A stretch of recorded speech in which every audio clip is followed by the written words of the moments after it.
Don't think about nothing. Okay. Same this. Don't think. Just feel. This stone is called angel wings. And in the tickle, is when you are in the mood, like, you know, with speed, every day, bam, bam, bam, bam, we go, no? And we don't feel, we do our stuff, you know? And this, you take the time, this is why I tell you, don't think about nothing, feel. And you feel what is the energy around you. This is important. It means you see an artwork from the perspective change, because you can see there the things, and if I look in the other side, you'll see something different. Exactly. So, but the feeling, this is something is for everyone. Okay, and what was life for you? What was it like when you were sort of growing up in Turin? I was so glad to be born in a good family, and from the childhood I can practice music. Oh, nice. So I started to play drums at 6 years old. Oh, fantastic. Yes. So do you mind me asking what your parents did? Like, what did they do in Turin? They were own a shop that was created by my grandfather. And they owned this for 50 years. What did they sell? What did you sell? Like things for the house, like homeware, dish. They were from Italy made, English made. Okay. A mixture French. It was 3 languages on the things. Was Italian, was English, was French. And the ambassador in the ancient time, they were speaking these 3 languages: Italian, French, and English. So maybe there's a connection between these, probably. Yeah, sure. You know. But the fact that obviously she's French, you're Italian, and you live in England. Yes. Yeah.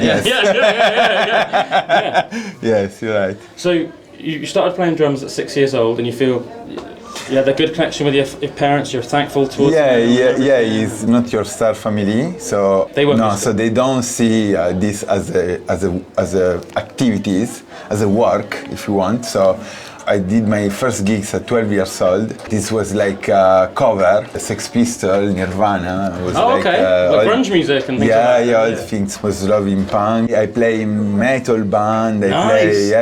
Cool, man. Cool. So, I started to do gigs at 12, and of course my parents didn't want me to do music, really. No? They want... No, it's not you. Like as a for career. Figaro would be the same, like Yeah. one of the things we get in common. Sure. So you bonded over that? Yeah, quite strongly, because we did in our own, and we did once again when we met. So when did you meet? Paris. You met in Paris? Yes. So how did you get to Paris? But I moved in Paris in 2004, I think so. We met in 2007. Yes. Why did you move to Paris? Why? Yeah, like why did you move to? For the music. You felt like there was more going on in the scene, of course, than in Turin. Yes. Yeah, I was waiting for the best partner for the music. I heard about him and I listened to his music, and he listened to my music. So you'd heard about him in social circles. Yeah, but we didn't know each other. And he came to see me on a gig in Paris. When you were playing. Yeah, right. Yeah, and what sort of music were you playing at the time?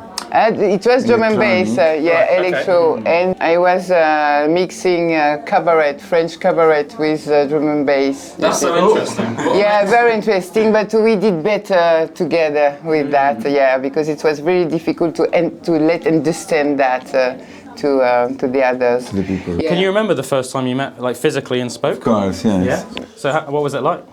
But we were in a cabaret in Paris, so all the cabaret, and she was on stage. And came to the, I came to her and... wolf whistle?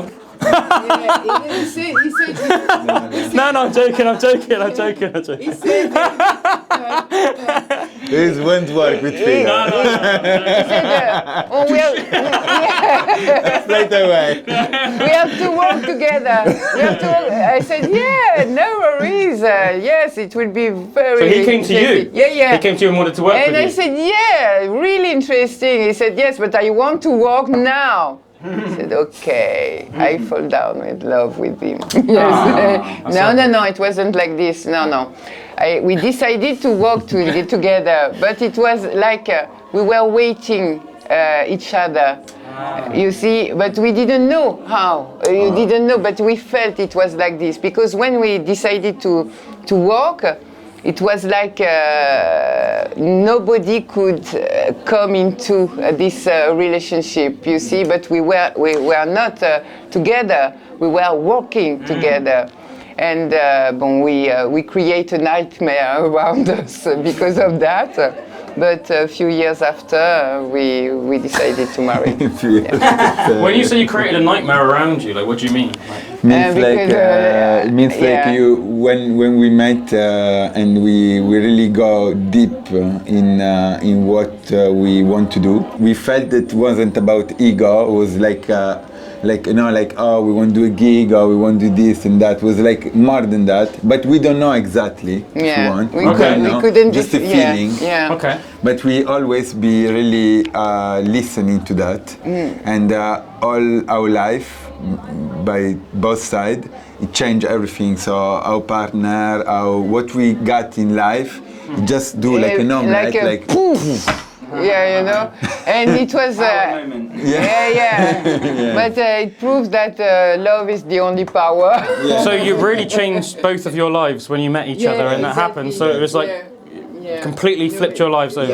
Really, really hard, and something very, very hard. But it's good. It means good, like you know, it's a good tabula rasa to after go for other things that was what we see, like Figaro de Montmartre, because she's Figaro, so Figaro. We met in Montmartre. And Montmartre was the quarter where we met, and the quarter where in. So what is it? Is it like a place in Paris? Yes. This is an area in Paris where they used to have a cabaret and artists, painters, lots of painters. Like a very creative part of Paris. Exactly. It was now it's a legend, you know. Oh, really? Of course. No, but now because you know everything is like sold for a big company. But this was a place where you know it's lost its like integrity a bit. Yeah, exactly. But this is like so we can say that we have kept the name. So you're like keeping it alive. You're keeping it alive. We kept the name and we fled from Paris. Yes, exactly. How long ago did you leave Paris? First time we left in 2008. So you left Paris. So we were living together in Paris. Yes. And then you left in 2008. So where did you go? In Bristol. So you came to Bristol. Yeah. What did you think of Bristol? At this moment, it was perfect. Massive. Yeah. For the trip up, for the jungle, for all the style. I think as well for a city, it's quite relaxed. Isn't it? It's not too crazy. Like I don't like going to like London because it's too busy and I feel a bit overwhelmed. Yeah. But I think Bristol it's a little bit more laid back. Like it's got lots going on, but it's not like crazy rush. You're not bumping into people. At this time when we went in 2008 was really interesting. Quite very interesting when we talk about alternative people, it was really that was the Jamaican guys with the things with the fire doing the jerk chicken in the street. It was really proper things. And there was there that we met people that after help us as well to travel to. We went in Jamaica thanks to a guy who had who used to run a shop. Genesis shop in Stapleton. Yes. Oh, nice. Yes, in Stapleton Road in Easton, and so thanks to him, we met. Did you go like on holiday to Jamaica, or did you stay there? No. Stayed there. Everywhere we went, we lived there. Yeah. So how long did you live in Jamaica? 4 months. 4 months because we were extradited. But. This is another story. But what is interesting that we get produced in the studio where Bob Marley did the first 3 albums. Oh wow! So RG Studio. So where Gregory Isaac, Toots and the Metal, all these people have done their big tunes. We worked for 1 month every day there. We sleep there. We do everything there. The thing is that the government wasn't really happy about this. So because there's a music industry in Jamaica. Ministry. Yes, And so we were contacted by this ministry, and they talk about doing a deal for the production we were doing. And we didn't understand very well. We didn't speak very well English as well. Oh, really? No, and we didn't want to pay nothing because it wasn't the case. Our point of view. Exactly, and so they decided to extradite us. Yes. Oh, really? Police take you and But put you in the line. fortunately, So that was like, so would you say, so you didn't have the best time in Jamaica on the whole? No. Looking back? no, but you learn a lot of we things. can Yeah, say sure. that it was a really a beautiful experience. Yeah. Okay, when we were dreaming about Jamaica because we love, of course, the music, and but when you are in the country, it's not the same. You see, when you heard from far about a country, it's always we want to go. But when you live into, It's different. It's very different. the angle is different. Yes, exactly. And so we were extradited. But my mother had a house in Martinique, in French West Indies, so we could go. So your mother? Yeah. Your mother lived there? No, Or she had a not house? now. No, she At this time. At She this had a house, time, right. and now she is in south of France. And we decided to go there because we didn't have the choice, and we stayed in Martinique for 1 year. Was that nice? Oh my Yeah. God! Yeah, you Yes, loved it, it was yeah? good. Yeah, but we missed the snow because it was too hot. Yeah, sure. And it's very small, so we were turning around. We did like a tournée. You see, you do a tournée. The tournée is like 15 days. What's a tourney? Like, what's, Yeah, what's, like a you tour. play Oh, a at tour. Yeah, the a tour. beach, Yes. club in the So you're like beach, traveling around? Yes, in festival. the Yeah. volcano, But it's etc. not, But it's means so like, small. It's small, so you do Yeah. like 10 gigs, it's done. Everyone saw you. Right. It's not something you can play for months. Right, Yeah. I see. So this is what is the Caribbean is like. Yeah. But bon, And it so, was a big, yeah. big experience, beautiful big inspiration, experience, because yeah. basically it's in the Caribbean that we start to write, write in English. We Yeah. start Oh, to okay. sing in English because when we start to, the first album we've done was like trip hop, drum and bass, but we were singing in French. So what was the conscious decision behind deciding to do your lyrics in English? But this was because in Jamaica, this producer yeah. that was really, well, he's a good guy anyway. Yeah. Yeah. He said Anyway, to you can us, say. if you want to do an international album, you have to speak, you have It's to in sing in English. Okay. English. It was just normal. How did you feel about that at first? Were At you okay? first it was okay, but we said, oh my God, they won't understand nothing about what we sing. But anyway, we will put our heart and it will be beautiful. How hard was it to make that transition? Yeah, It was hard, but yeah. at the same time, but with this, we can say that there when we were working in the studio, we really take the time to see like how to make a piece of stone become like shining. Right. If you see, like because this is the things. So Yeah. exactly. It was very interesting. Yes, it was like when we tried. We composed, so we were writing some words, and he said, "Okay, we're gonna start," and I starting like. Very cool, and he said something to me, and I was pissed off. And I come back and he said, "That's good." You like the fire in you? Yeah, exactly. Yeah. We did this artwork in Jamaica. This one? Yeah, Yes. it's already sold now. Yeah. It does seem quite Caribbean looking at it, you know? Yeah. It's amazing. So, and then did you come straight back to the UK after that? No. We came back in Italy to go in Canada. Yes. Yeah, because we signed a contract with the label in Canada. So we moved from French West Indies. We went in Paris, in Italy. We played a few gigs, and after. So you went to. So was this like a short? We come back to Europe like for 3 months. Oh, okay. And after. So you spent a bit of time in Paris. Yeah. So you went to Turin. Italy, right. Like you play a little bit, few gigs in a squad like this. And was there much of a scene for that in Italy?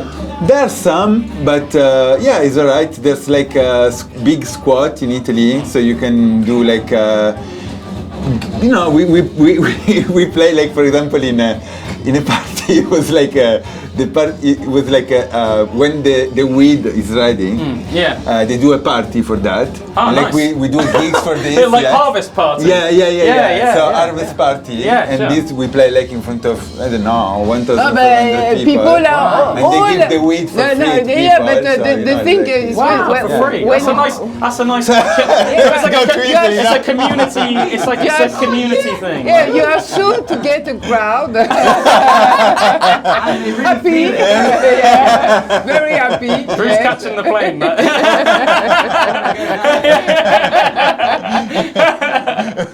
No, it sounds lovely. It's like community spirit, you know? Yeah, but you know what, really, regarding music, in Europe, we don't listen, they don't have the same feeling than in here.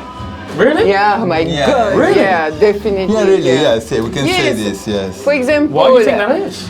Because look, it's not means like, of course in Europe there's a lot of people love music, they have the same feeling that the English people, they love music, the love is the same, okay.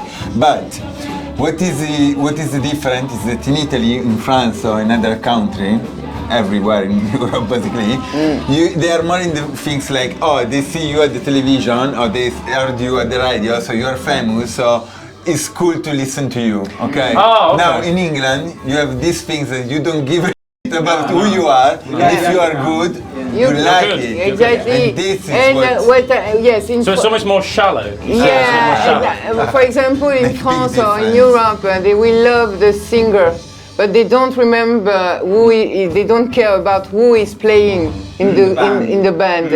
Here, when you love a song, you say, oh, the sound sounds good. The sound is good. It's not, oh, the singer is good. Right. You Okay. see? So it's focusing on like the music, not the people. Exactly. So it's taking away on the vibration. Yes. Vibration. Because music is emotive at the end of the day. It's like, how does that make you feel? Like to me, that's like how I feel about music. It's like, what's that evoking in me? Whatever emotion it might be, it's like, how does that make you feel? Yeah. And that's the beauty of the music, isn't it? You're not sitting there thinking about how, you know, how technically good it is or anything like that. That's like, if you're technically good at an instrument, it will help you make music, but that's not what's important. That's not what's important. Exactly. That's not what you shouldn't focus on. It's not how fast you can play or how technically. It's about the emotion that you can bring out in your music. Exactly, the energy you put on it. Like exactly. No, exactly. And it's true. What's up is that we fall in love with this country exactly for this reason.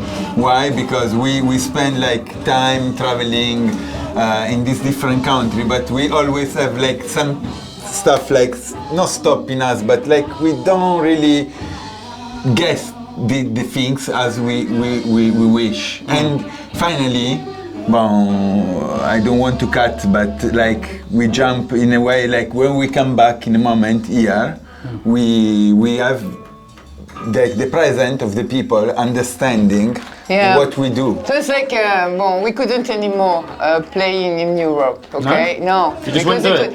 No, we didn't want. When you do like this kind of music, it's like, you go to the rave, and basically the guys we sell drugs to do money, not because you do music to do business. So it's not really music. It's not really what we expect. We were expected always. And so when we went in 2016, we decided to leave from Paris. We couldn't anymore.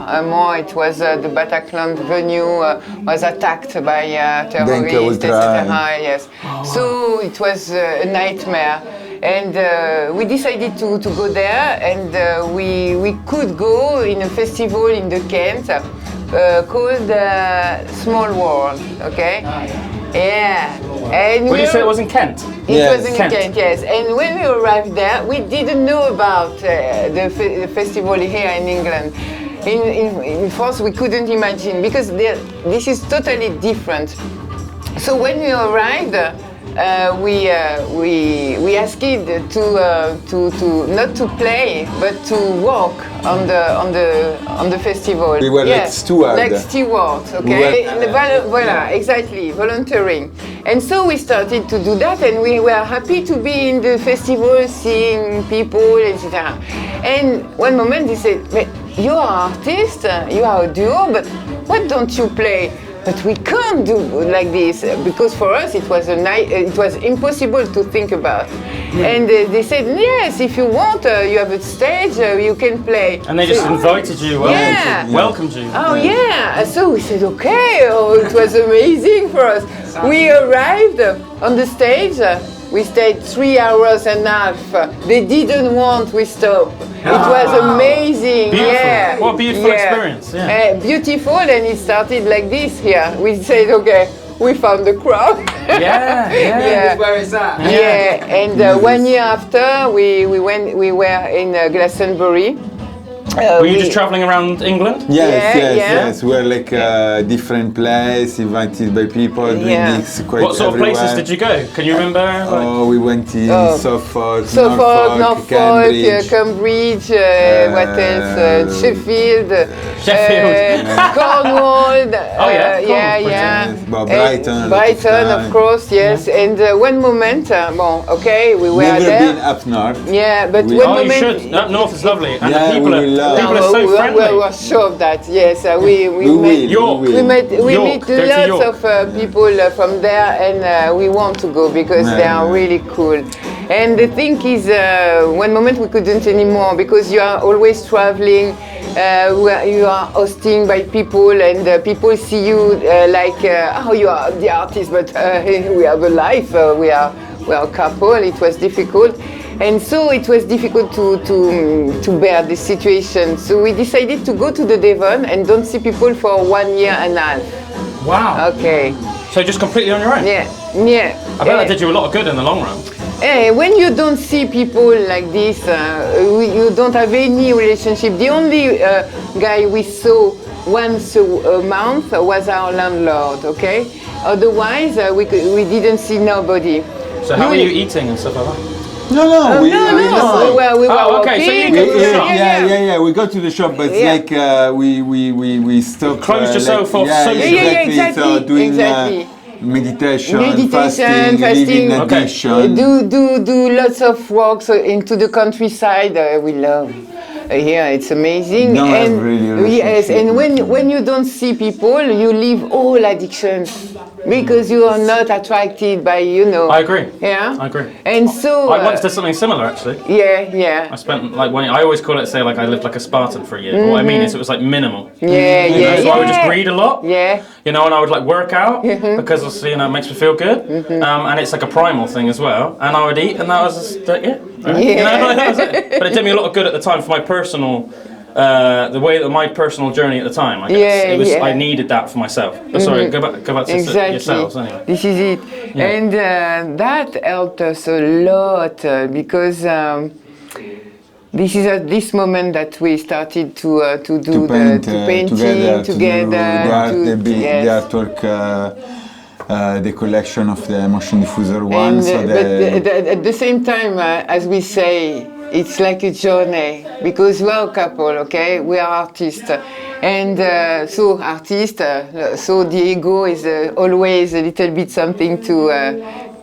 Okay, and one moment it's like we're starting to painting, and we fight against our own ego. Like you would think one thing, you would think the other thing. We discuss in French. We argue in Italian, and when we finish the artwork, we become one. Right. So it's like a journey in which you reach your higher self. It's better, you feel better, and it helps us a lot to focus on our way, on the intention to spread the music in another way. And yes, because to be honest, the thing is that we, from the start, because when we came in Bristol after we did the first album, so we signed a contract in London and but we never been in things like with the digital platform and stuff like this. We felt it was like a big crap stuff, so we we felt well. So, and you know, everybody can think what you want. We respect them. That's no problem. But we have our idea about that, and we are so glad nowadays to have created Figaro de Montmartre as what he does means like spread music in another way. Yeah, so and at the same time, try to understand that you have a value. It's not play and try to get nothing. It's always a fight to be paid when you play, okay? Because you are supposed to do entertainment, but it's not a job for people. But you are working, really. And so someone said to us, you have to have a value, to give you a value. And that sounds really good in our... in our mind, and we decided to focus on the intention to do something totally different. Okay. And so after shower, the idea arrived. Okay. Amazing. So when did you? So you were living in Devon for that year when you spent on your own. Did you say you moved back to Bristol after that? Yes. When we had the safety assessment of the soap, we decided to go to come back to Bristol. Come back to the city, come back to the alternative world. It was like, oh was my that a bit crazy at God! first? Oh yes. Yeah, I imagine. Like, it was like, oh my God, all what you want. Oh yeah. But you know, it's good. Means like we need this at the same. We need that as well. So we were in a place bespoke for us because it was like a lot of people living there. A party every weekend, 40, 50 people in the house. It was amazing. It was like totally.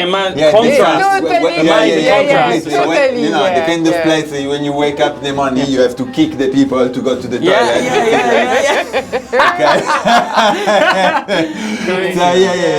So we stay 1 year there. So and then we start to sell the soap. Yeah, but it was at the same time. It was during the COVID. So we spent no COVID. Yes, we couldn't play, but we could do the market because it was a stable product. Sure. And so we did the market in Bristol. We did the market in Bath, in Frome, and in Glastonbury each Tuesday.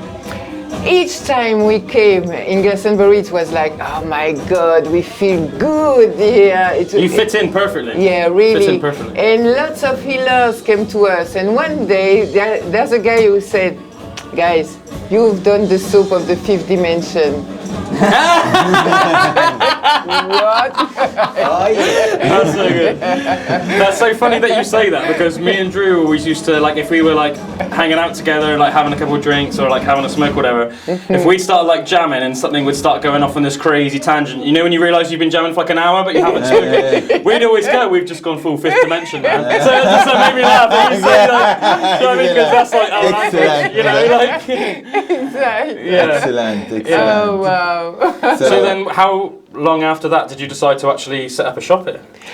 1 year after. 1 year after. Yeah, but it was like we felt that in Bristol we were in a transition. It was like, okay, we came back to the city, but it's not that. We won't really.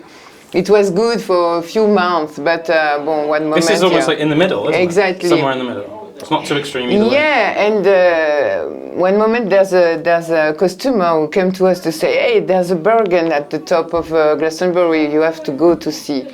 And we said, yeah, why not? We came every week to do the market, and the shop was there. Nobody wanted because everybody say, because you are in the top of the high street, the people don't come until there. They stay in the marketplace, more down there. And so we say, it will be hard. But in one moment for your birthday, we decided to go in February. We go in Avebury, yeah, and yeah, Okay. and we do a walk with. Did you see the stone circle? Yeah, of course, yes, yeah. to go to the stone circle. And one moment we saw like a tree. We never seen that before. A tree full of monarch butterflies. Okay. And that is the sign. It was like, oh my God, there's something happening. And so after that, we decided to leave from Bristol. We didn't know how to do. We didn't know where to go. But we said, hey, there's this shop. We're gonna see if it's always available. It was waiting for us. Wow. Because It's meant to be. it's amazing, yeah. That's And amazing. so we Here you arrived are. in Glastonbury and said, okay, now. yeah. And like, are you still like focusing on your music at all at the moment? Yeah, Or you are yeah, still doing yeah. it, but it's just you're so busy with the shop and everything. you just haven't had the Yeah, time. of course. We bon, try to take the time to do everything. Like Yeah. for example, we paint this at This 5. morning? At 5 this Oh, morning. really? You just painted something? Wow. So this It's lovely. It's beautiful. Thank It's beautiful. is this about Oh my what, 2 God. hours of 2 hours. 2 hours. We put the heater to We put the heater to dry, Yeah, sure. just for the yeah. oven. But Yeah. Yeah, it's amazing. and with the music, what is interesting is about that it seems crazy when you may take 2-3 years to do a song, or you do something that you left for 1 year, 2 years, and after you get back to this. But this is really good Yeah. because you see this as when you see the artwork. We were talking before about this, the perspective of when you watch something. Okay. Okay, so you do a song, and after you see this with a little bit of. So you go further. away, you come back, Yes. and you tackle it from a different point of Yes, view. yes, and this is another thing. Like, And you think that's a good thing, you think, oh, it's massive. Yes, it's massive, It's but massive. at the same time, yeah, It's really good.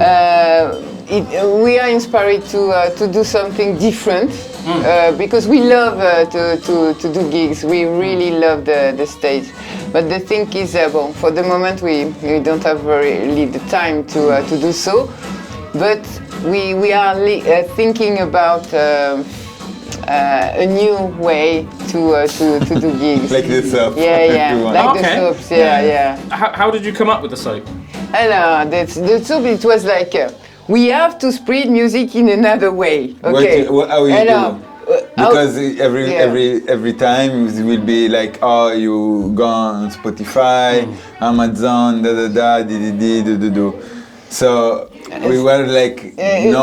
Us, we don't want to buy music anymore. Okay. You find music on YouTube, you find sure. music everywhere, you listen to the music and that's it. So we said, no, it's impossible because, we said, okay, the thing is we have to find something link with something you used to do every day. So it was like, what can we do every day? Eat, drink, wash your body. That is better than drink and eat. basically. Exactly. Exactly. So we decided to put when we did the artworks, donc Emotion Diffuser One, we surrounded all the artworks. The frame are with crystals.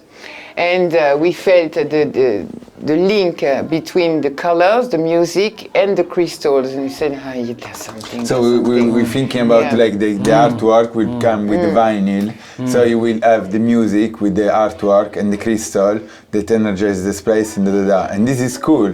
But the thing is that you can give to everybody an artwork. Yeah, like it was a little bit piece of expensive. music, To you have see? a piece of music. So the thing, it was the idea to put the music into a soap was totally mad. Okay, because we said nobody. I think it's a great idea. Yeah. Now it's done because first when we tried to do it. We called a distribution in Germany and we said, we put the music into a soap and the guy was pissed off. He said, are you mad? Are you kidding me?